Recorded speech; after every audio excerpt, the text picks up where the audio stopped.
Bienvenue dans Conscience évolutive, le podcast qui fait évoluer ta vision, ta conscience et ta vibration.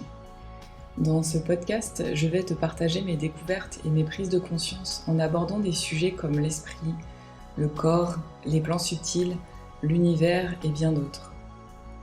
Aujourd'hui, on va parler d'identité et de connaissance de soi de façon assez générale, car ce sont des sujets que je serai amenée à approfondir par la suite. Toutes les questions que j'énoncerai ici seront disponibles par écrit sous la vidéo ou sous le podcast si tu l'écoutes depuis une plateforme de streaming en ligne. Pour profiter au mieux de ce podcast, je te conseille de ne pas réfléchir intellectuellement mes propos, mais plutôt de te laisser porter par ma voix et la vibration des mots. Le mental n'a pas besoin de toujours tout comprendre dans les moindres détails. Fais confiance au processus et à la puissance des questions. Et s'il y a des passages qui t'échappent, ou tu sens ton attention quelque peu partir, ne lutte pas contre cela. Parfois, il y a des choses que l'on n'entend pas parce que ce n'est pas le moment pour nous, que l'on n'est pas prêt à les recevoir. N'hésite donc pas à écouter plusieurs fois ce podcast si tu en ressens le besoin, et tu verras alors que tu capteras de nouvelles informations. Je te souhaite une bonne écoute.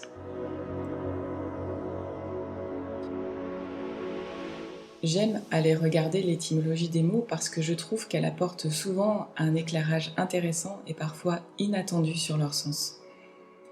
Le mot identité vient du latin identitas, qui signifie qualité de ce qui est le même. Et identitas est lui-même dérivé du latin idem, qui signifie le même. L'identité serait donc être le même. Mais le même que quoi ? Le même que moi ? C'est-à-dire que je projette à l'extérieur ce que je suis intérieurement ? Ou le même que ce que l'on voudrait que je sois, basé sur les projections que les autres font sur moi ? Être dans son identité, c'est d'abord être soi. La réponse est tellement évidente qu'elle paraît assez simpliste. En revanche, si je dis être dans son identité, c'est être soi et identique à soi, donc le même partout et tout le temps, quoi qu'il arrive, alors là ça se complique. Pourquoi ? Parce que selon les personnes avec lesquelles on se trouve, généralement on se met à porter tel ou tel costume, tel ou tel masque, malgré nous. Malgré toute notre bonne volonté, nous prenons le rôle d'un personnage que nous ne sommes pas. Et quand cela arrive, je ne suis alors plus dans mon identité.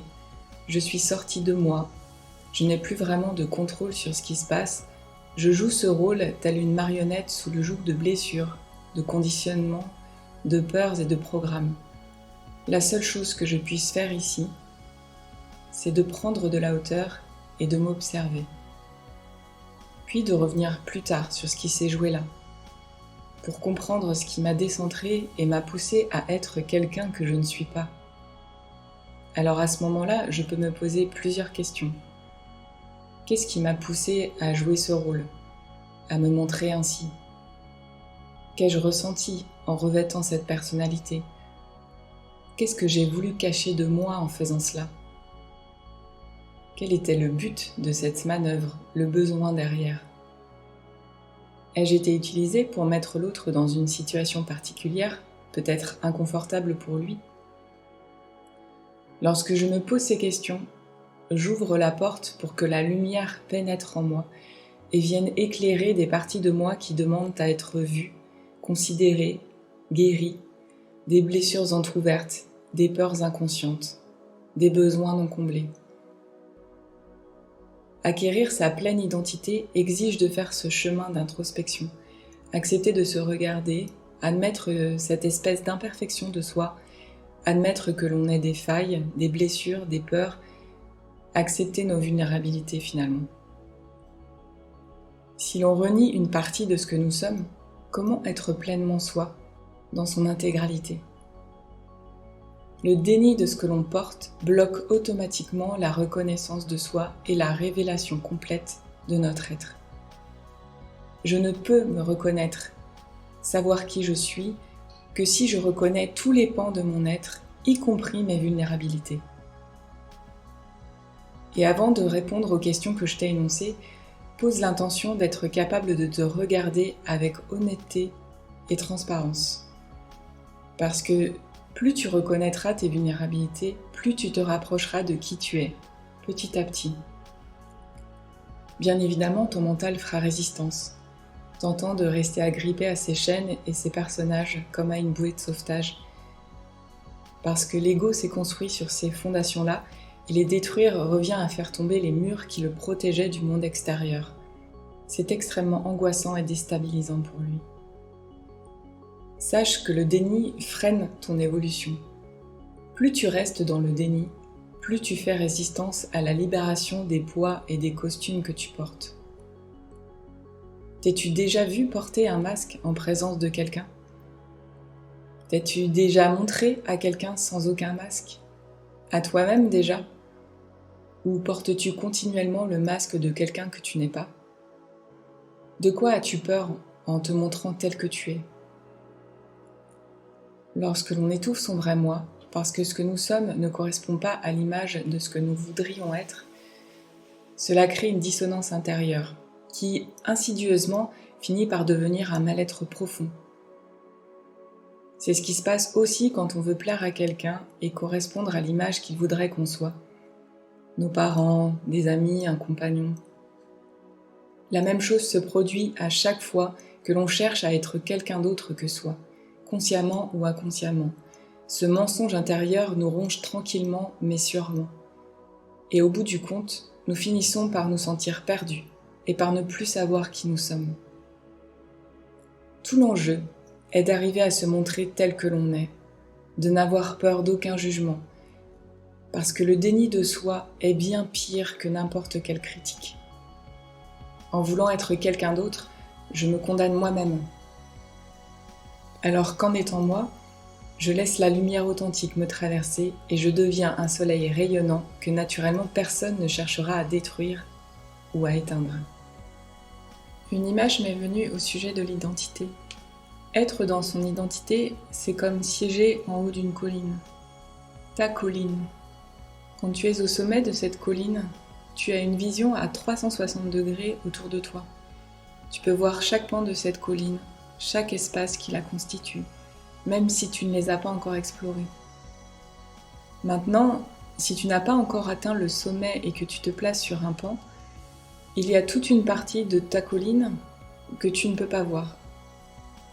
Toute une partie de toi dont tu n'as pas connaissance, et cela est vrai tant que tu n'as pas fait le chemin jusqu'en haut.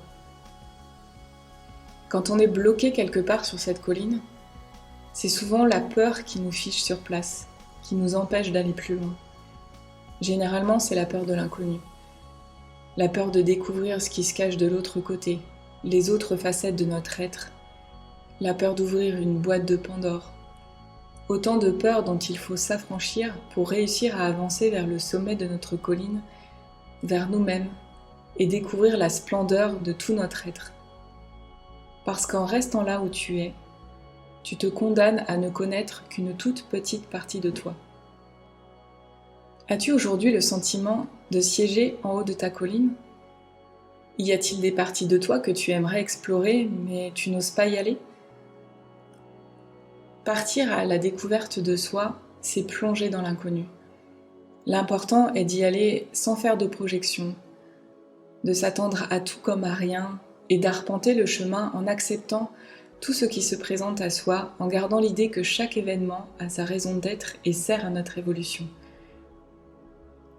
Chaque événement que tu vis, chaque personne avec qui tu échanges, chaque activité que tu expérimentes est une occasion de te connaître davantage, y compris les moments où tu es seul et où tu peux faire les choses sans aucune pression, sans la peur du regard de l'autre.